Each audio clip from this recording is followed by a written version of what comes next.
They called it a reprieve. I called it a death sentence slower than the one they'd first handed me. You see, back on Earth, when they finally convicted me, and I deserved it, no question, a life sentence should have been the end of it.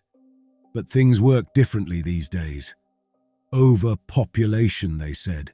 New worlds to settle, they said. And people like me, well, we were expendable. The ship stank of sweat and recycled air, a metal tomb carrying hundreds of us condemned souls to a new life in exile. I saw murderers, thieves, worse. But there was no telling what blackened our hearts back then. All that mattered was the destination scribbled onto our manifests. Astria 6. Never heard of the damned place, and neither had they. Landing was a mess. The sound of engines cutting out, a jolt that cracked my skull against the bulkhead, the hiss of the hatch. Gravity felt heavier. The air thick, clinging to my skin like it resented me. A guard coughed. Someone was retching nearby. "On your feet, scum!" The voice boomed through the hold. Even weak and poisoned, I knew that authority. It fueled something dark in me, a simmering defiance I'd thought they'd beaten out long ago. They hadn't. We spilled into the grey daylight, blinking, squinting like moles. The guards herded us, rifles gleaming in the light of a bloated red sun. Ahead lay the colony, prefabricated domes, squat and utilitarian. No trees, no birds, just ash-grey dust, pockmarked with craters like some diseased moon. "Welcome home!" a voice crackled at my ear. I didn't need to turn to know those dead eyes belonged to another lifer. We trudged through the settlement, the weight of the gazes burning our backs. Some of these colonists weren't convicts. Scientists, engineers here under whatever pretenses the suits back on Earth had spun. They watched us with fear, a thin veneer of disgust barely masking it. My hands curled into fists. Who were they to judge? "Block C! You lot stay penned up till they find something useful for you to do!" We shuffled into a barracks reeking of disinfectant and stale bodies, rows of bunks, a communal washroom. Luxury it wasn't. A wiry figure detached himself from the shadows, a sneer twisting his lips. "Fresh meat," he hissed, circling me like a vulture. "What'd they get you for, pretty boy?" "Ask your mother," I shot back, the old reckless fire still smouldering somewhere deep inside. He lunged.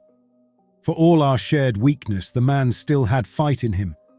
The brawl was short, messy, and left us both panting in the dirt. It felt good, like the first real thing I'd done in years. The guards broke it up, curses and the butts of rifles hastening us into bunks. Darkness fell. Not the soft darkness of Earth, but a murky twilight that seeped through cracks in the dome, turning everything to shades of grey. Sleep was a distant dream for the damned, and tonight my mind wouldn't quiet. Images flashed behind my eyelids. The crime, the courtroom, the ship, and now this. Astria 6. A name carved into my skull alongside the victims. Maybe this toxic rock would finish me off. Maybe it would be something else out there, hiding in the alien twilight. Either way, I was certain that this wasn't a reprieve. It was just the beginning of a far slower, crueler end. The days turned into a rhythm. Menial labour, clearing the ash fields to make way for greenhouses, hauling machinery, anything to keep our hands busy and our minds dull. The food was edible, if the bland reconstituted gruel deserved such a generous label. The guards patrolled with casual brutality, doling out punishment for the slightest infraction. An empty stomach, a few lashes, sometimes solitary confinement in the airless isolation cells. That wiry inmate, Kane, turned out to be my unwanted shadow. An ex-enforcer for some syndicate, he was quick with his fists and quicker with a shiv. At first I tried avoiding him, keeping my head down. But in a place like this, weakness was an invitation to become someone's prey. We built a truce of sorts, uneasy, distrustful, but sufficient to keep both of us alive, mostly. "You got the eyes of a killer," he remarked one evening, the dim light glinting on the scar running down his cheek. We sat outside the barracks, the strange twilight casting twisted shadows. "So do you," I countered. Not exactly false, but far from the whole story. He grunted, a sound halfway between a laugh and a snarl. "Takes one to know one, eh? What did they nail you for?" There was a raw curiosity in his voice, and a strange sort of kinship. Misery loves company, and we had nothing but misery for miles around. In the end, I told him, a truncated version. Robbery, assault, the victim, left for dead. He whistled low. "Thought you looked soft. Guess you can't judge a book." The weeks bled into each other, a slurry of grim routine. That simmering defiance inside me had cooled, replaced by a dull exhaustion. I was a cog in their machine now, expendable, replaceable, no more than the number branded on my forearm. Then came the whispers. Snatches of conversation caught in the mess hall, shadowed looks in the corridor. Something was off. The colonists, the scientists with their hunched shoulders and nervous glances, they were afraid.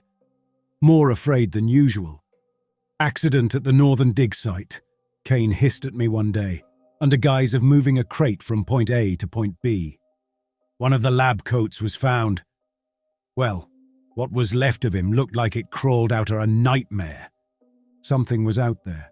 Something the suits in charge weren't telling us. I thought of the craters that scarred the landscape, the twisted knots of vegetation that dared to survive in the poisoned soil. This planet was hiding things older and less forgiving than humanity. Fear hung heavy in the air, a miasma more potent than the dust storms that sometimes whipped across the colony. People spoke in hushed voices, eyes darting towards unseen corners. The guards, always itching for an excuse to dole out violence, were jumpy. One lashed out at me for a perceived misstep, a blow that sent me sprawling. The incident fueled the simmering unease. There was something different in the way they watched us now, something beyond their usual contempt. "They know," Kane said that night. We crouched on our bunks, the dim glow from the failing dome lights barely illuminating his tense features. "Know about whatever it is that's out there." "Why not tell us?"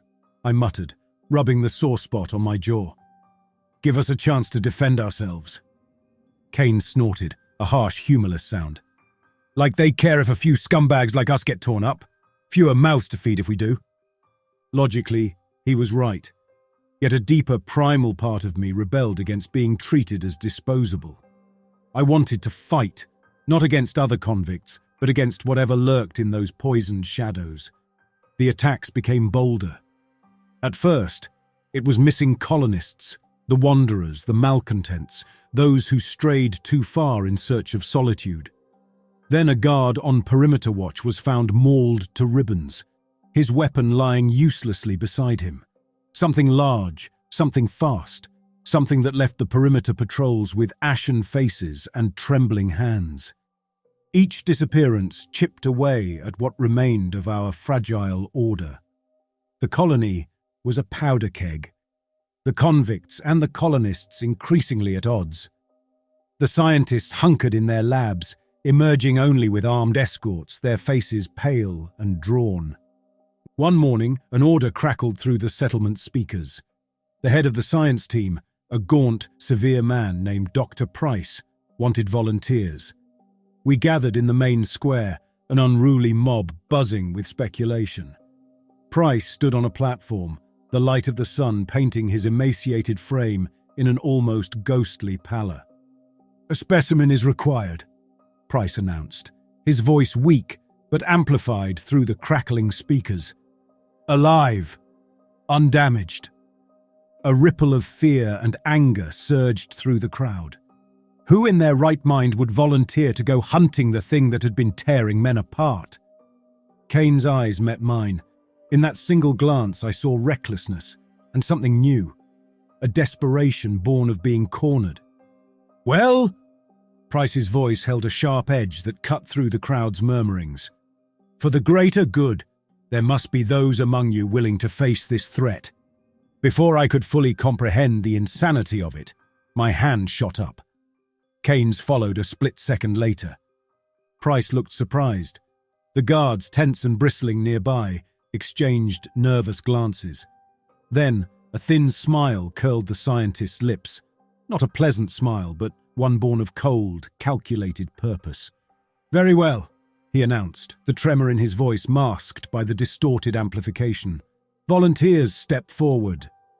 Aside from Kane and me, only 3 others had the gall: a hulking brute named Spike, who was rumored to have broken a man's back with his bare hands; a former soldier, hollow-eyed and haunted, his uniform hanging loosely on his emaciated frame; and, surprisingly, a young colonist, barely more than a boy, with a fire in his eyes that might have been determination or sheer panic. Price regarded us with a clinical eye. "Suitable," he finally declared. "You will be armed and provided with tracking equipment. One of you will carry a stasis net." That evening, with a hollow feeling in my gut, I found myself issued ill-fitting coveralls and a pulse rifle that spat sparks when I test-fired it. Kane eyed his own weapon with disdain. "Trusty as ever," he muttered. "Likely to blow up in our faces before we even see the damn beast." The briefings were vague. Price showed us crude sketches of the creature gleaned from survivor descriptions. Multi-legged, armored, razor-clawed. It preferred nocturnal hunts, ambushing from the shadows. Beyond that, there was only conjecture and an awful lot of fear. With the twilight bleeding orange across the barren landscape, we were led to a jagged crater that marked the edge of the colony's territory. Beyond lay a wasteland of ash dunes and phosphorescent vegetation.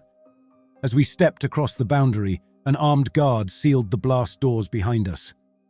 "Well, lads," the soldier, I learned his name was Soren, spoke with forced cheer. "Seems we're on our own now." The boy, barely old enough to shave, let out a choked sob. It was the most human sound I'd heard in a long time. Night fell with unnatural speed. The glow of the distant domes faded, snuffed out by the strange oppressive darkness. It felt expectant. The pulse rifle in my hand suddenly felt very small, very worthless. "Spread out," Soren commanded, his voice low and strained, eyes peeled. "This thing's a hunter and we don't want to get bunched up like easy prey." He took point, moving with his old soldier's grace, a shadow amongst the shadows. Kane and I flanked him, with Spike and the whimpering boy bringing up the rear. The trackers blinked sporadically, their readings meaningless amongst the alien craters and bizarre growths. Each twisted shrub seemed to harbor a threat. Every rock might conceal a pair of glowing eyes. And then, a sound. A low growl, rumbling from somewhere ahead of us. We froze, weapons raised. Soren crouched, holding up a fist to signal a halt. Spike, the brute, looked less intimidating now, his eyes wide with terror. Even the bravado seemed to have seeped out of Kane. "Keep your eyes peeled," Soren whispered, barely more than an exhalation. "Don't fire till you see a clear target." The beast snarled again, closer this time. Movement, something massive, darting amidst the sparse vegetation. Too fast, too agile. Fear twisted in my stomach, a cold, acid knot. "There!" the boy shrieked, pointing a shaking finger. His pulse rifle spat a burst of energy, shattering the silence. The beams lanced into the darkness, striking nothing but swirling dust. And then it was upon us, chitin and gleaming teeth leaping from a shadowed crevice. It took the boy before we even registered it, its claws raking through him like he was paper. His scream cut off with abruptness. A spray of crimson painted the rocks. "No!" I yelled, but the word was lost in the roar of the creature. I fired blind, the recoil bruising my shoulder. Soren was shouting orders, his voice frantic now. Somewhere in the chaos, Spike bellowed a curse as the beast slammed him to the ground. The earth seemed to shudder with the impact. Kane, eyes burning with rage and terror, lunged forward. A glinting object arced towards me. "Net!" he roared, the word barely out before the net was already upon me. I fumbled the catch, heart pounding in my throat. It was heavy and felt alive. Another snarl. Spike was gone, engulfed in a whirlwind of claws and gnashing teeth. Soren, his weapon jammed, was backing away. And then, as if guided by some last shred of instinct, I found myself charging, net held out before me. The creature turned with blinding speed, eyes glinting like rubies. Time stretched and distorted in that moment, each step impossibly slow. The beast lunged and I reacted on raw instinct, flinging the net forward. I aimed for its slashing claws, the razor edges that had shredded our companions in seconds. Pure luck, or some cornered animal bravery, guided my cast. For a heart-stopping moment, it seemed to hang between us.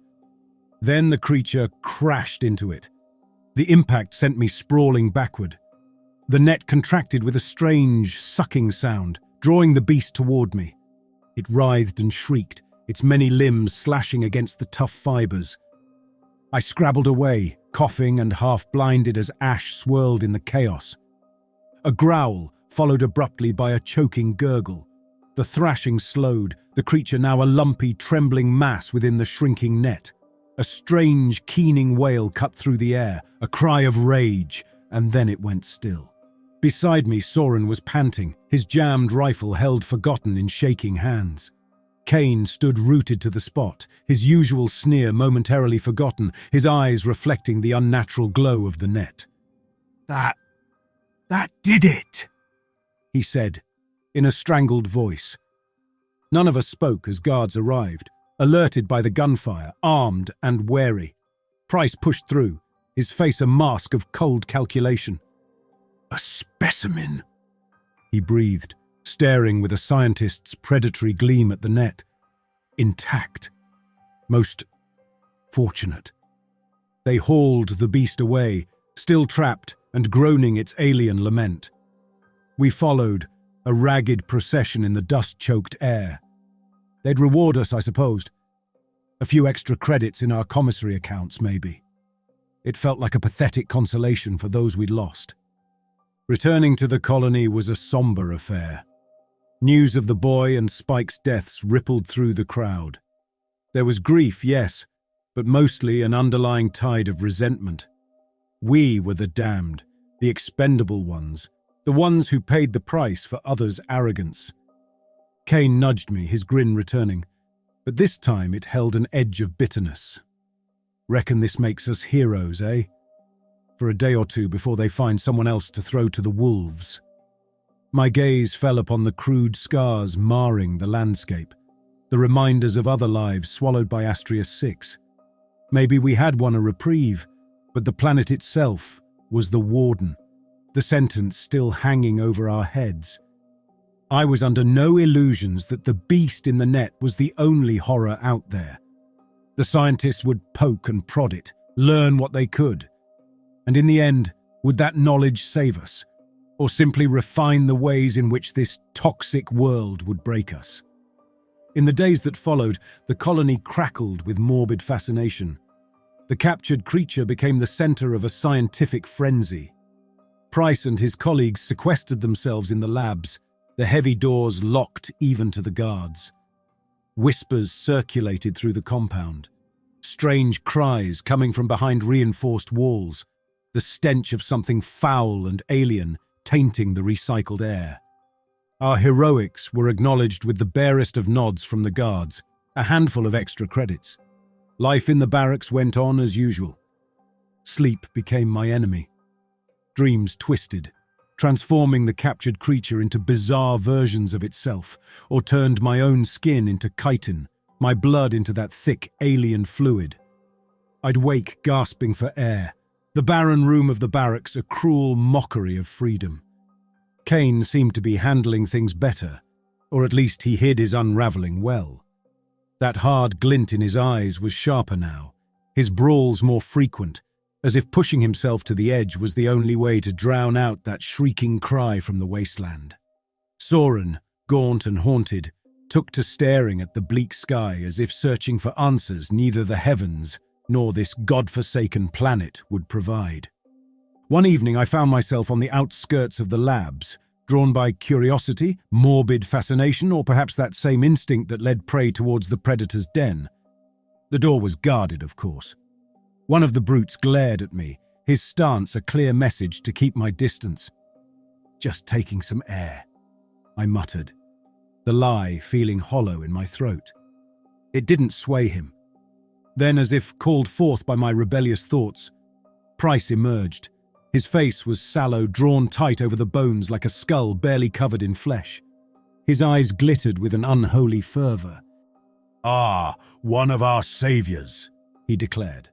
His voice had an odd tremor to it, the cadence slightly off.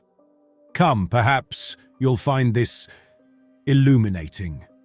He gestured towards the open lab door and the guard stepped aside. The lab was a scene of controlled chaos. Metal tables held dissection equipment, splattered with dark, viscous fluid.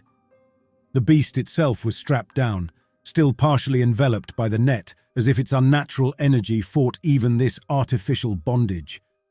But what made my stomach churn was the sight of wires, probes, and strange devices grafted to its carapace, its once gleaming eyes now dimmed and milky. "We're learning," Price explained, the words spilling out of him like a man possessed. "Their biology is fascinating. Rudimentary yet efficient." He placed a trembling hand on a lump on the creature's flank. "Parasitic, symbiotic.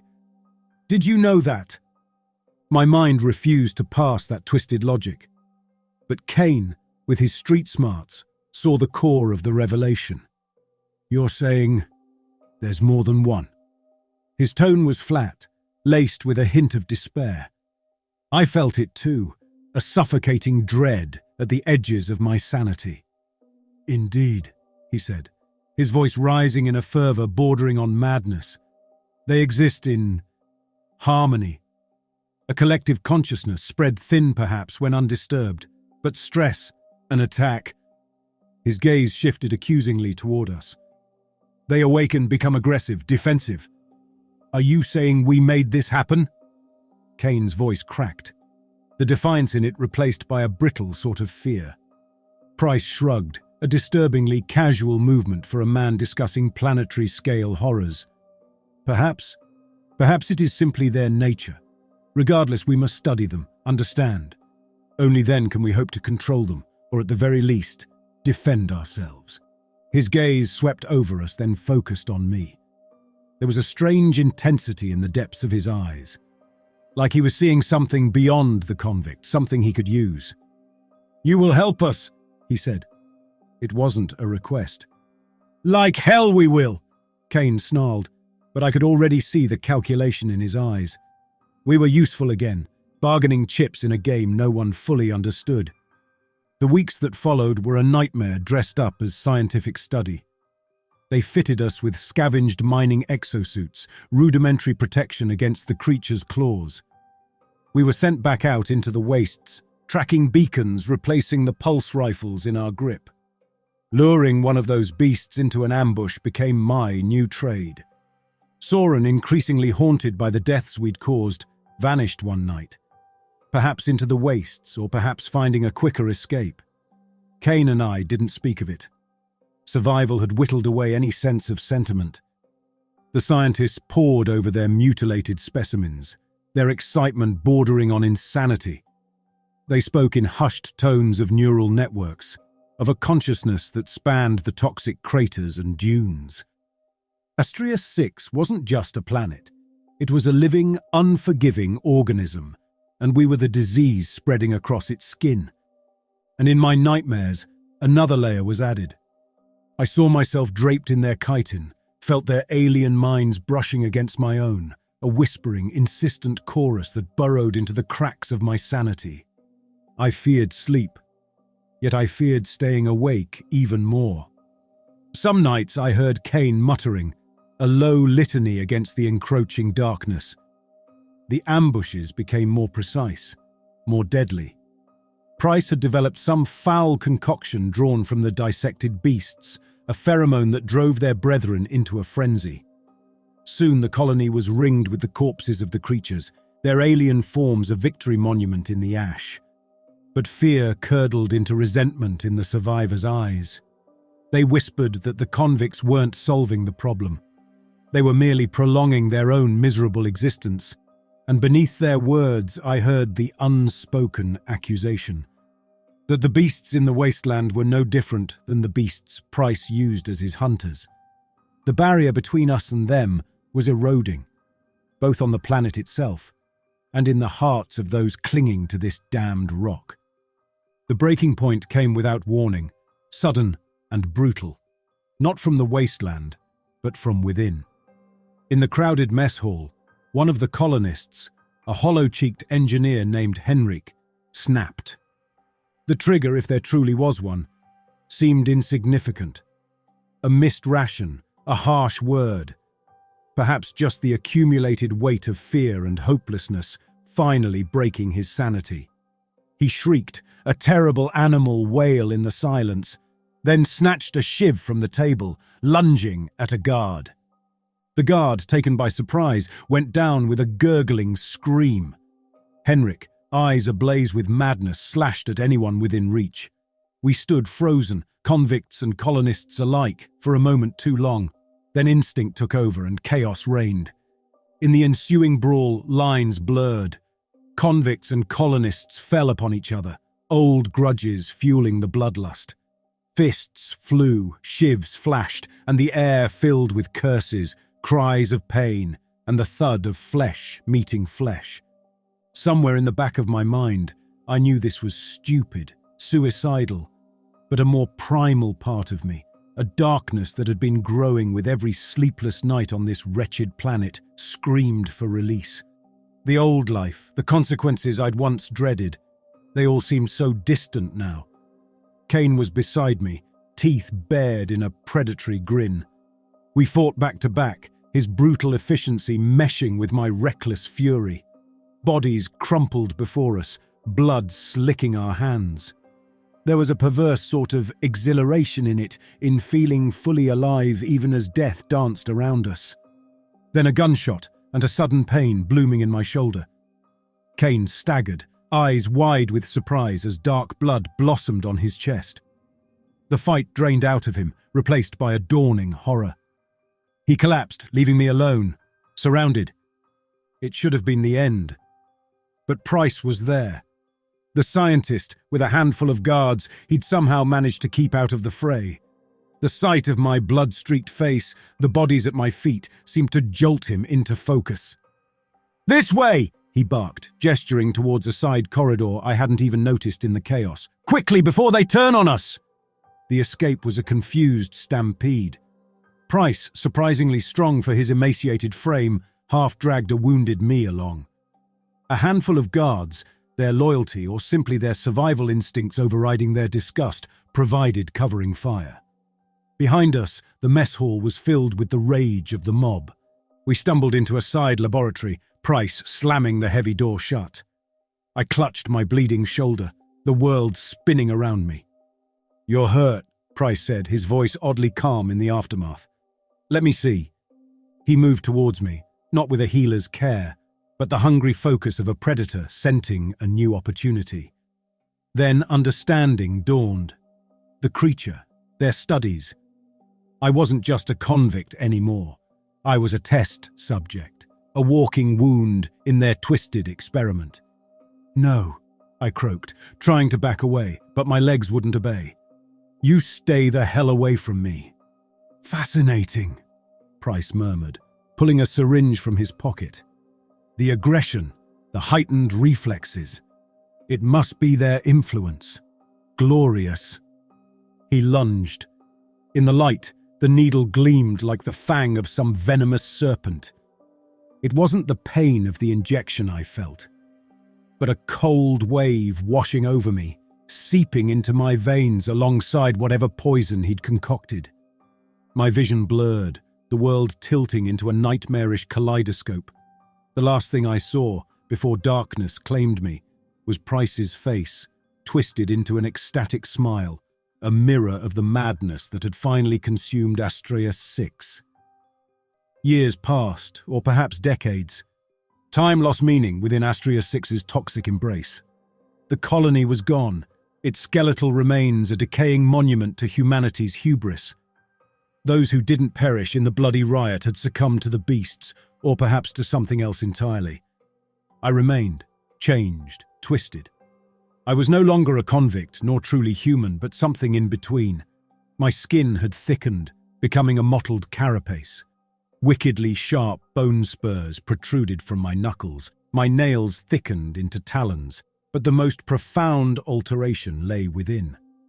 My mind teemed with alien thoughts, the collective consciousness of the creatures whispering through my veins like poison. Yet a part of my own fractured self stubbornly clung to existence. Once I had feared this transformation, this loss of humanity. Now it brought a grim sort of freedom.